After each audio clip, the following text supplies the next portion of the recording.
নমস্কার বন্ধুরা, চম্পাস কিচেনে সবাইকে স্বাগত জানাই। আজকের রেসিপি হচ্ছে কাঁচা আম দিয়ে মটর ডাল।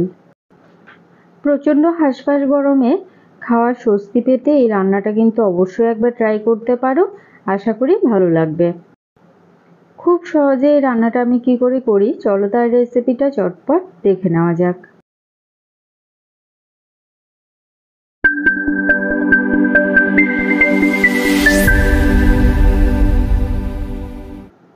হাফ কাপ মটর ডালকে ভালো করে ধুয়ে প্রেসার কুকারে দিয়ে দিয়েছি। এর মধ্যে দিয়েছি 1 কাপ জল আর 1 টিস্পুন নুন।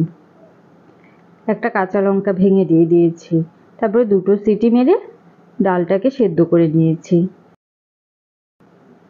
2 থেকে 3টে সিটি মারার পরে প্রেসারে সম্পূর্ণ গ্যাস রিলিজ করার পরে দেখো ডালটা পুরোপুরি সেদ্ধ হয়ে গেছে। সেদ্ধ করা মটর ডালটাকে একটা সাইডে রেখে দিচ্ছি। এবারে আবারও গ্যাস জ্বালিয়ে একটা কড়াই গরমে বসাবো। গরম কড়াইতে দিচ্ছি 2 টেবিল স্পুন সর্ষের তেল। তেল থেকে ধোঁয়া উঠতে শুরু হয়েছে। একটা তেজপাতা আর একটা শুকনো লঙ্কা ফাটিয়ে দিয়ে দিচ্ছি। একই সাথে দেব হাফ টিস্পুন কালো সর্ষে। লো ফ্লেমে 4-5 সেকেন্ড অপেক্ষা করে সর্ষে দানাগুলোকে ফুটতে দেব। এবারে এর মধ্যে দিচ্ছি কাঁচা আম।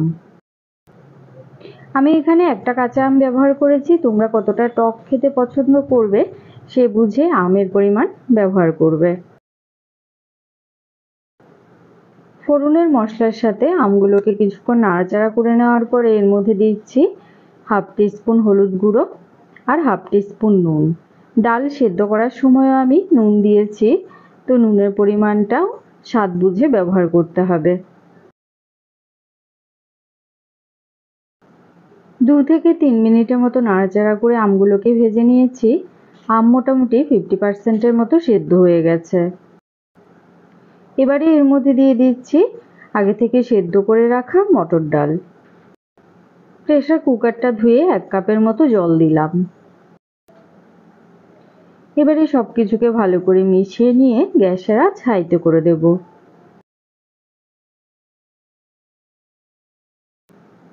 আম ডালটা কতটা টক বা মিষ্টি খাবে সে বুঝে চিনি ব্যবহার করবে।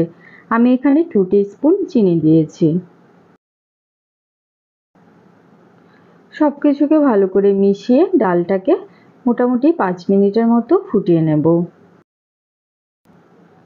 আমাদের চ্যানেল চম্পাস কিচেনের রেসিপিগুলো যদি তোমাদের ভালো লাগে তাহলে অবশ্যই চ্যানেলটাকে সাবস্ক্রাইব করে নেবে এবং পাশে থাকা বেল আইকনটাকে প্রেস করে দেবে। এতে করে যখনই আমি নতুন ভিডিও আপলোড করব সাথে সাথে এর নোটিফিকেশন তোমাদের কাছে পৌঁছে যাবে। কথা বলতে বলতে এদিকে ডালটা কিন্তু খুব সুন্দর করে ফুটে উঠেছে। এবারে গ্যাসের আঁচটা একদম লোতে করে দেব আর লো ফ্লেমে ডালটাকে আরও 4-5 মিনিট ফুটিয়ে নেব। যে কোনো ডাল রান্নার সময় ডাল যত বেশি সময় ধরে ফোটাবে ডালের স্বাদ কিন্তু তত ভালো হবে। লো ফ্লেমে 5 মিনিট ফুটিয়ে নেওয়ার পরে দেখো বন্ধুরা কাঁচা আম কিন্তু খুব সুন্দর করে সেদ্ধ হয়ে গেছে। কাঁচা আম দিয়ে মটর ডাল কিন্তু তৈরি হয়ে গেছে। এই সময় গ্যাসের আঁচটা অফ করে দিলাম। তো বন্ধুরা আজকের রেসিপিটা তোমাদের কেমন লাগলো অবশ্যই কমেন্ট করে জানাবে। ভালো লাগলে লাইক করবে আর তোমার বন্ধুদের সাথে ভিডিওটাকে শেয়ার করতে কিন্তু একদম ভুলবে না। এতক্ষণ আমার পাশে থেকে ভিডিওটা দেখার জন্য অনেক অনেক ধন্যবাদ। ভালো থাকবে, সুস্থ থাকবে। পরের ভিডিওতে আবার দেখা হবে। বাই।